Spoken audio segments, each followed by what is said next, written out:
Hello, I'm Coach Lika here in Live Good. Bago ka ba dito kay Live Good, dapat alam mo to. Ituturo ko sa video ito kung paano nga ba magbayad ng monthly subscription. Kaya panoorin natin. Paano nga ba magbayad ng monthly subscription? Mag-login ka sa iyong account and then makita mo dyan yung iyong pangalan. Siguraduhin mong account mo yung nilagin mo. And then makita natin yung ating tatlong website dito.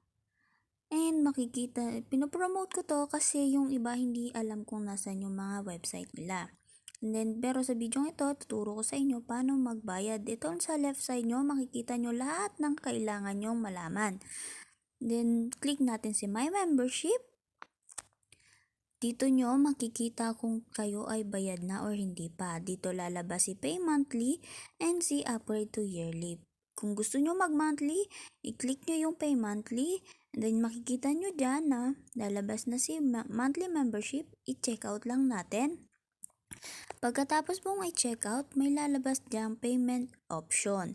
Dito sa payment type, i-click nyo dyan dahil mamili kayo kung anong gagamitin nyo, kung credit card man or credit wallet or crypto. Sa akin is credit wallet, kaya yun yung pinili ko. And then ibaba natin, makikita natin yung mga information natin. Dapat ay tama. And then dito sa left side, makita nyo yung dalawang box, i-click nyo yan. Dapat maging blue siya. And then i-place order na natin. Ganyan lang kadali magbayad ng monthly subscription.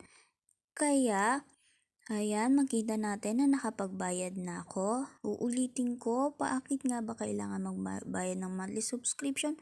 Dahil yun po yung sistema ni Live Good. Dito, yung paano mo makita kung ikaw ay bayad na.